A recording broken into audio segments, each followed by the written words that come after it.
everyone, welcome to my channel. I'm Shayne. I write romance and romantic fiction, and today we're talking about all of the books that I finished in August and my reading plans for October. Okay, let's just get right into it. Starting with the first book that I finished in August, which was It Ends With Us by Colleen Hoover.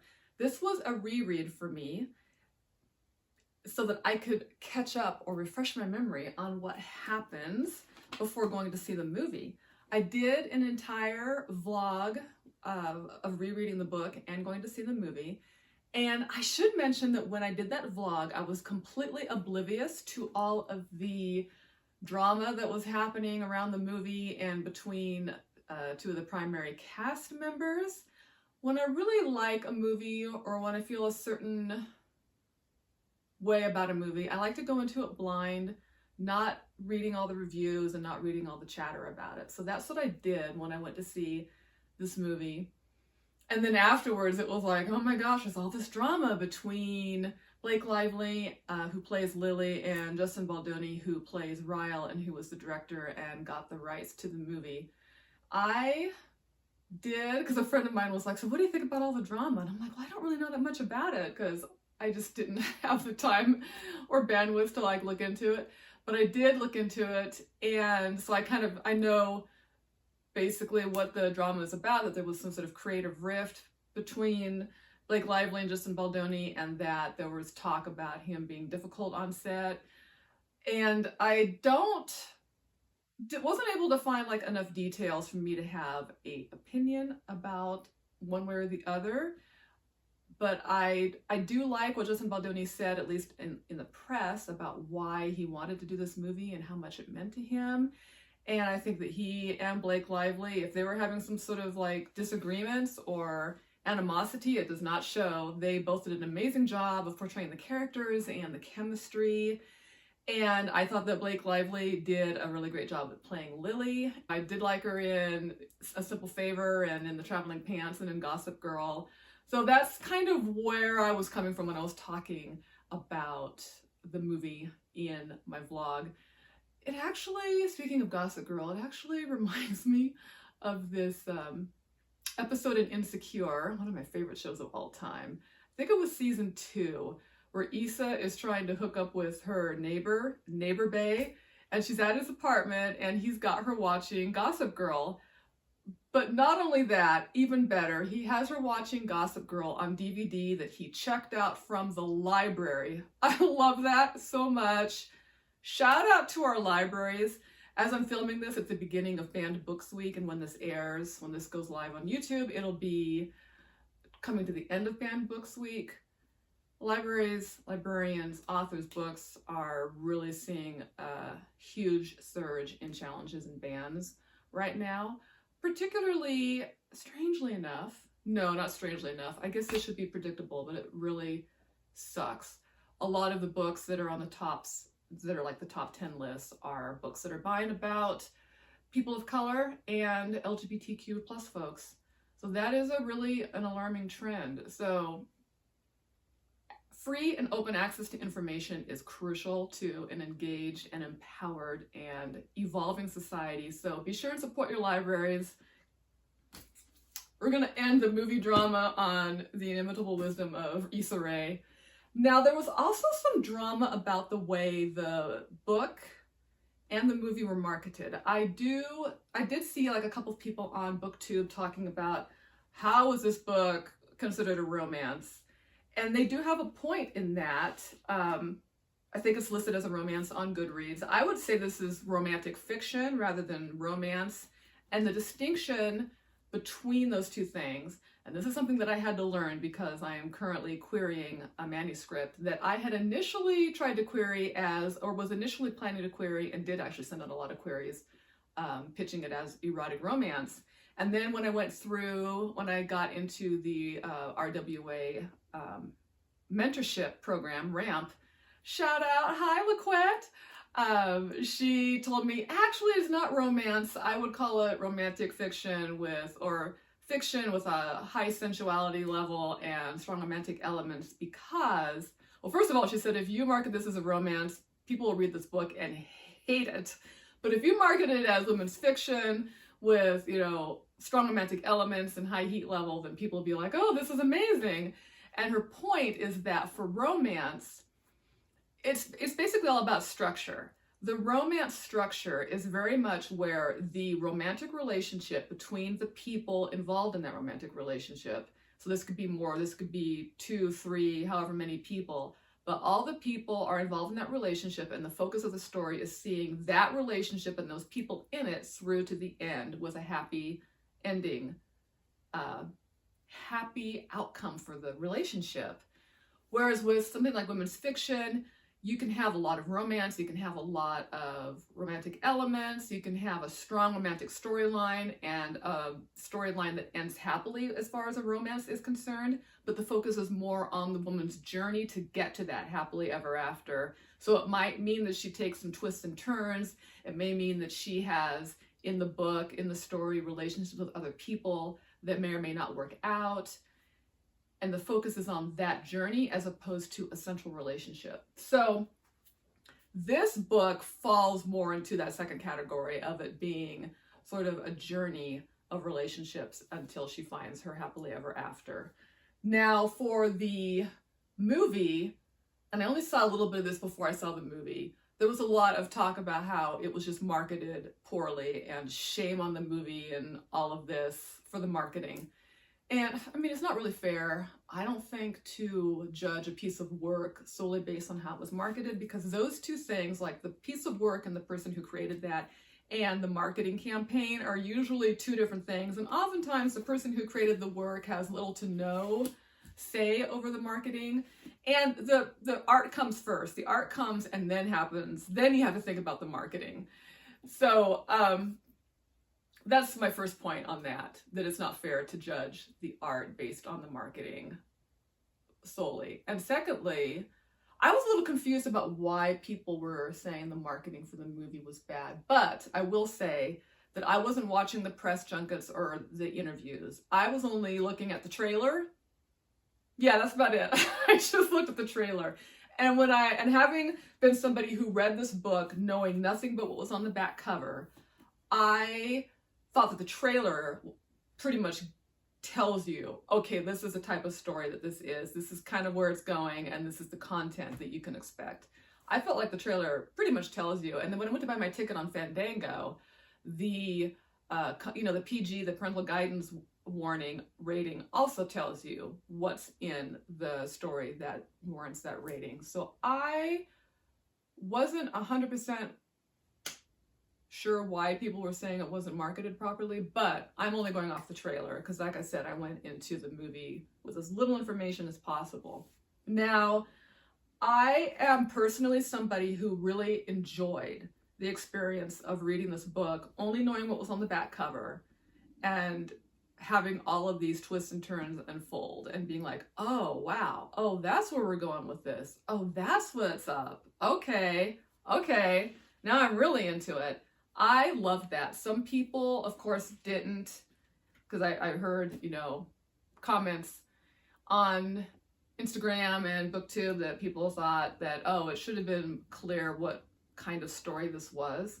I'm also somebody who is careful about spoilers. I tend to be a little bit more on I don't want spoilers, and sometimes content warnings can be spoilery, but I also recognize that there are people who need those content warnings. I tend to be on the non-spoilery side, so if you are curious, you can find stuff just, on Google, particularly about the movie, about what this is about.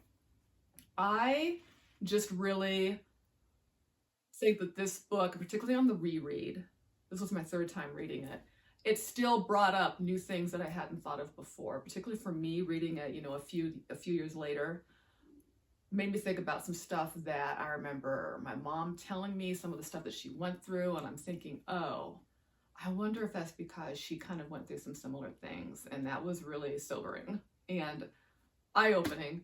It was kind of emotional, actually. And also, I think the other wonderful thing about this book for me is that if you're somebody who had any sort of like prejudgments about relationships or why people stay in them, this book for me just completely illuminates and takes away all of any judgments that I may have had, particularly when I was younger.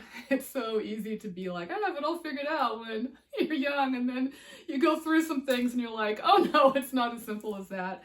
So I think probably all I will say, I'll conclude that, yeah, I really enjoyed the reread, and I still think it's a really great book, and I think it stands on its own despite all of the drama around the movie and the marketing and the creative differences amongst cast members. So that is It Ends With Us by Colleen Hoover. Okay, next up, I finished Heaven My Home. I talked about, by Attica Locke, Heaven My Home by Attica Locke. I talked about this a little bit in my September book haul because I went, the third book in the series just came out, and I snagged that book from Barnes & Noble. So this is Attica Locke's Highway 59 series. Heaven My Home is the second book in the series, and the conclusion to this series just came out in September. So in order to prepare, again, a couple of rereads, I guess, in a row, in order to prepare for the conclusion, because I read this book in 2020, so I'm like, oh, I need to refresh myself on what happened. I listened to this on audio to get caught up, and that was amazing. So let me tell you, Heaven My Home, this whole series is about a Black Texas Ranger named Darren Matthews, and it follows him on his escapades solving murder and dealing with racism as a Black Texas Ranger, going through some pretty intense family drama, and also real personal turmoil, crisis of conscience kind of stuff. So it's just a fantastic series. When I listened to this on audio, the production brought in like some blues guitar, which I love, because when you read this, you'll see that blues music is really important to the character and is woven, imagery and like poetry and allusions from blues music is woven throughout the book, and I love me some blues guitars. So listening to this on audio was amazing, and that is Heaven My Home by Attica Locke, and this is the second book in the Highway 59 series, which just concluded with the third book that came out in September. All right. Now, the other two books that I read, I got from the library, so I'm going to pull up my Goodreads so I can tell you about those. All right. Of course. Wow. Here we go. Okay. The next book I read is Lo-Fi by Liz Riggs. This was a debut novel. Liz Riggs has before this book, she has written like articles for different magazines, including music magazines. So she's, I think, primarily a music writer. And the book that I'm working on now, the manuscript that I'm working on now, centers around music and musicians. So anytime I see a book or a story or anything that has to do with music that catches my eye, I am there. And this book just came out, I think was it July? July, yeah. This book just came out in July, and when I heard about it, when it came through my email, and I read this logline, which is, in the sweaty music clubs and late night house parties of Nashville, an aspiring songwriter tries to make friends, find love, and write songs without losing herself. I'm like, sold!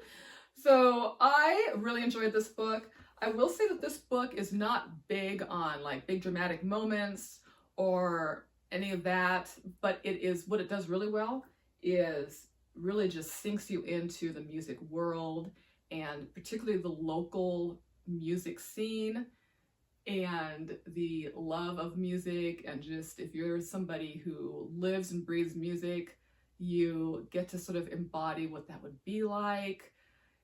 And I have like read some books where I was expecting all the music vibes, and it just wasn't quite there. But in this book, the music vibes are there. You are in the clubs, you are, dreaming of what could have been. You are struggling with writer's block. She's struggling with writer's block. Oh boy, do I relate to that. And it was really fun and interesting to see how a creative block works for somebody who is writing music as opposed to somebody who's writing, you know, books. Loved it. So that, yeah, and there's also like, she has like song lists for different moods, like a list of songs that you can't get out of your head when you're thinking about that man that you shouldn't be thinking about, that kind of thing. Or a list of songs that are in my head instead of the song that I'm supposed to be writing. It was great. So I really, if you're somebody who wants to read a book that really just envelops you and soaks you in the music scene, highly recommend Lo-Fi by Liz Riggs. Okay, and finally, the last book that I finished in August, because I was getting ready for fall, people, I'm like, I'm so ready, is Pumpkinheads, written by Rowell and illustrated by Faith Erin Hicks.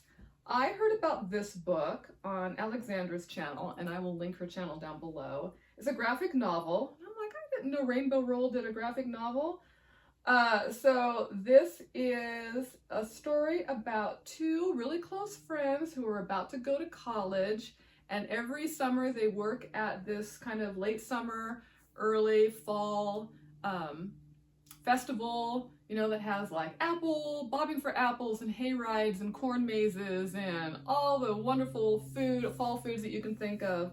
And it's their last time before they go off to college. And she is determined that this character, the main character, what are their names? I can't remember anybody's names. Hold on. Deja is determined that her buddy Josiah is going to finally talk to the girl he's been pining over forever. And he's like, I don't want to do anything crazy. I just want to get Employee of the Month again. And she's like, no, this is our last time. We're going to have fun. You're going to go for what you want. I'm going to eat all the fabulous food for the last time. It's going to be epic. So, and it's such a great fall story. It made me think, maybe I want to do a hayride this year. We'll see if that happens. But it just has all the art. It has whimsy. It has hijinks. It has all of this mouth-watering descriptions of food, romance, friendship, all of that great stuff. And it's the perfect cozy getting into fall kind of read. And that is Pumpkinheads by Rowell and illustrated by Faith Erin Hicks. So that is it for the books that I finished in August. And now I'm going to talk about my plans for October, because it's coming to the end of September. October is just around the corner. And for October, I love spooky season, number one.